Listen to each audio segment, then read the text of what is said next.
हसन बसरी के पास बगदाद का खलीफा पहुंचा। उसने कहा मुझे ज्ञान लेना है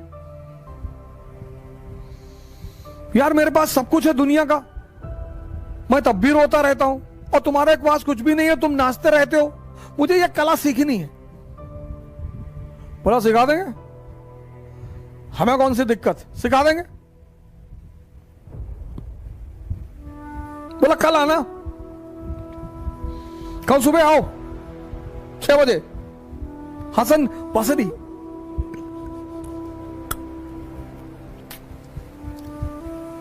खलीफा आया दूसरे दिन सुबह। तो बसरी ने कहा देखो एक शर्त है, पहली शर्त कि जो भी मैं तुमसे कहूंगा वो तुम करोगे,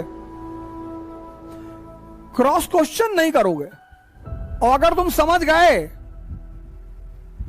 तो तुम मेरी वाली अवस्था में आ जाओगे। और उसने कहा ठीक है बताओ क्या करना है। तो खलीफा को ले गया एक कुएं पे, वहां एक बाल्टी रखी थी, बाल्टी का नीचे जो था बेस वो था ही नहीं।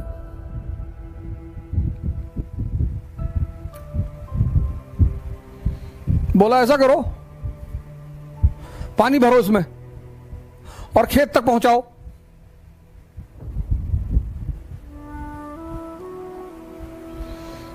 बसरी ने खलीफा से कहा कि ये जो बाल्टी है इसमें पानी भरो और खेत तक पहुंचाओ, नहर में डालो और खेत तक पानी पहुंचे।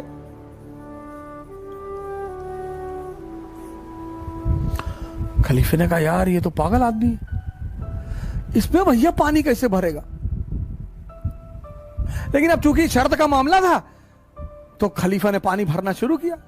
वो बाल्टी ऊपर आए ही ना, सारा पानी नीचे ही निकल जाए।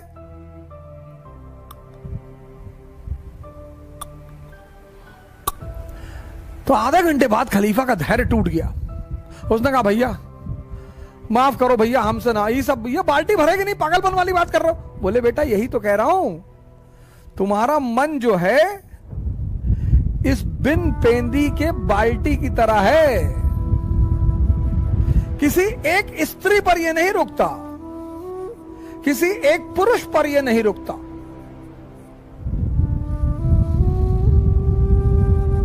इसका मन जब बस चले तो पूरे दुनिया की स्त्रियों से विवाह कर ले, लेकिन डरता है कि पीटेंगे लोग, तो बड़ी आदर्शमयी बातें करता है यार। दूसरे की स्त्री को नहीं देखना चाहिए और खुद आंख फाड़ के देख रहे हैं।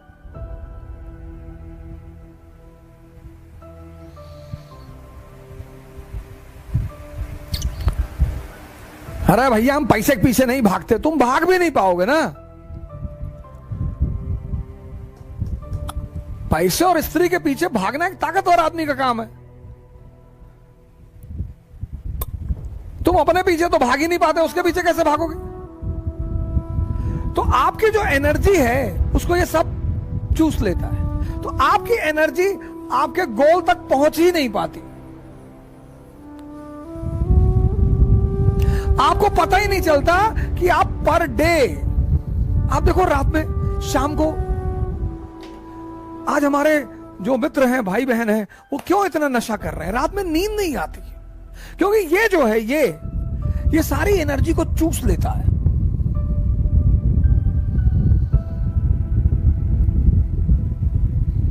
सारी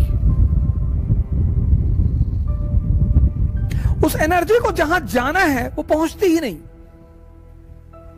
तो जब एनर्जी अपने गोल तक नहीं पहुंचती तो अचीवमेंट कुछ होगा ही नहीं।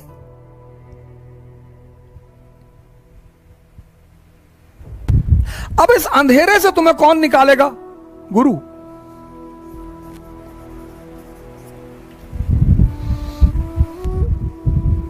तो ये गुरु क्या करेगा? तुम्हें दीक्षा देगा, और दीक्षा देके तुम्हें कहेगा कि भैया, हां, आपने बोला हां, बोला भैया ध्यान करो। ध्यान के चरण, ये दूसरा बड़ा महत्वपूर्ण पहलू, फेसेस। पहला फेस यही इंपॉर्टेंट है सर, मन को समझना या देखना।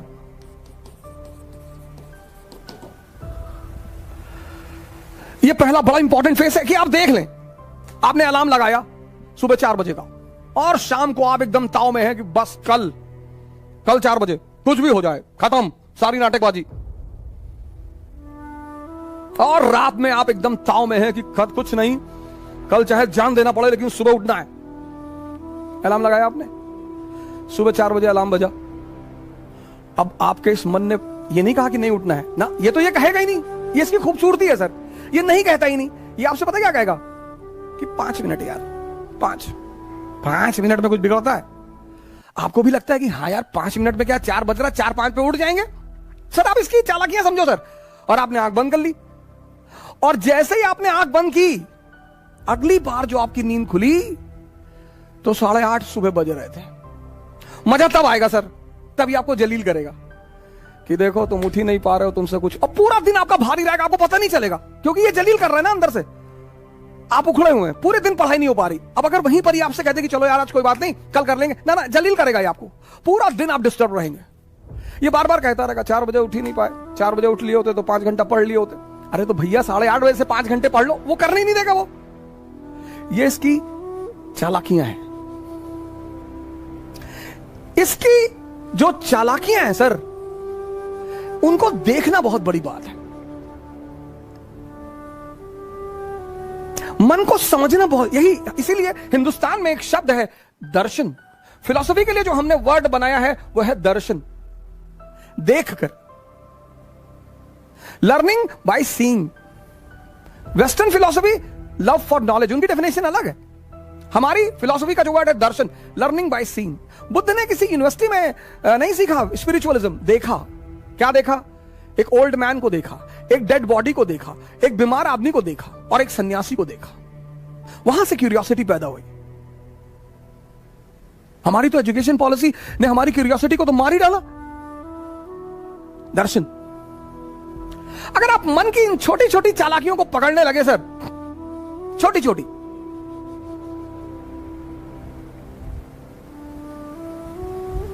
वो पहला चरण है सर, फर्स्ट फेज।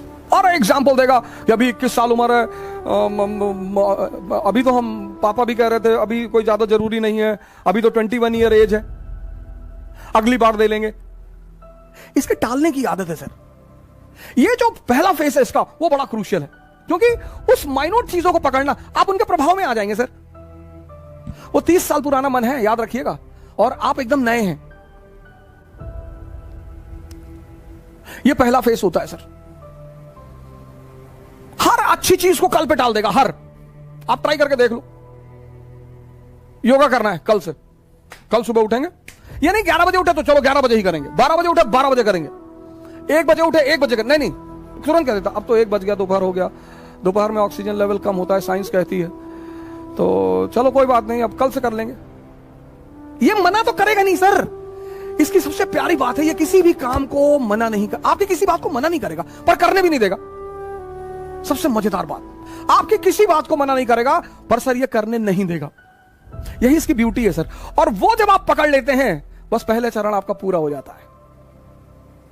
जहां आपने उस बात को पकड़ा कि अरे यार ये तो 15 दिन से मुझे सुबह उठने ही नहीं दे रहा, और सर ये रिपीट करेगा। दूसरे दिन शाम को भी आप कहेंगे कि कल तो उठना ही है। हाँ कहेगा, बिल्कुल एकदम उठना है, और 3:50 पे उठना है। फिर सुबह वही नाटक कर देगा। ये पहला चरण है, बड़ा क्रूशियल चरण है, बड़ा प्यारा चरण है सर, इसकी चालाकियों को पकड़ना सर। अब दूसरा चरण बड़ा इंपॉर्टेंट फेस है सर। ये इंपॉर्टेंट है, ये और इंपॉर्टेंट है सर। ये फेस तो बहुत लोगों को तो समझ में नहीं आता, खुद ही से जान ही नहीं पाते लड़ाई किससे हो रही है। उस फ्रस्ट्रेशन को वो दूसरे के ऊपर उतारते हैं। सर इस दुनिया में हर आदमी अचीवमेंट चाहता है सर, आइडेंटिटी चाहता है हर आदमी, लेकिन जब वो अपनी ऊर्जा को लगा नहीं पाता तो फ्रस्ट्रेशन आती है, डिप्रेशन आता है। मां बाप से झगड़ा कर लेगा, भाई बहन से झगड़ा कर लेगा, दोस्तों से झगड़ा कर लेगा, टीचरों, मतलब लग जाएगा कि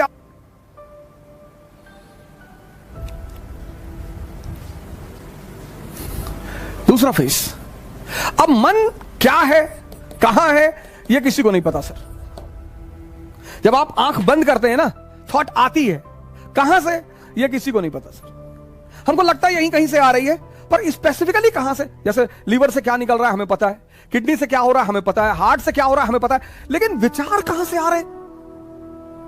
अब आप कमरे में बैठे बैठे पढ़ रहे, और विचार आ गया कि यार हवाई जहाज गिर गया बिल्डिंग पे, मर गए। अब आप बेचैन हो गए, बाहर निकल आए, बस आ गया थॉट, आ गया, आपको पता ही नहीं चला, थॉट आ गया। ये मन कहां है ये नहीं पता। तो जब पता ही नहीं कहां है तो उस पर वर्क कैसे करेंगे?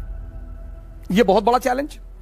When you don't know what is mind and where is mind and from where thoughts are coming, how you will work on it? ये दूसरी बहुत बड़ी समस्या साधकों के सामने, पता ही नहीं विचार कहां से आ रहे हैं, बस आते हैं, बस आते हैं। और बहुत बड़ी बात, सब बहुत बड़ी बात, मन के कुछ अगर आप पहलू देखें माइंड के, एक तो पता नहीं विचार कहां से आते हैं, और विचार ऐसे आएंगे जैसे आपसे मैंने 1000 रुपए ले रखा है, आप मुझे फोन मिला रहे हैं, मैं नहीं उठा रहा हूं, तो ये विचार नहीं आएगा कि बेचारे का फोन खो गया होगा ना, विचार ये आएगा कि देखो पैसा लिए फोन नहीं उठा रहा है। विचार ये भी तो आ सकता है कि बेचारे का फोन खो गया होगा, कोई बात नहीं, 2 बार के बाद नहीं मिलाएंगे। और अगर ये आ जाए, दोनों विचार हैं, मैं आपका 1000 रुपए लिया हूं, आप मुझे फोन कर रहे हैं और मैं नहीं उठा रहा हूं, तो अब 2 विचार आ सकते, एक कि बेचारे का फोन खो गया होगा। अब अगर विचार ये आ जाए तो आप रिलैक्स रहेंगे, लेकिन अगर विचार ये आ गया कि देखो पैसा लिए जानबूझ के नहीं उठा रहा है, तो आप फ्रस्ट्रेट हो जाएंगे। दोनों विचार, एक विचार आपको शांति दे रहा है और दूसरा विचार आपको अशांति दे रहा है, और ये हर केस में होगा सर, हर जगह होगा।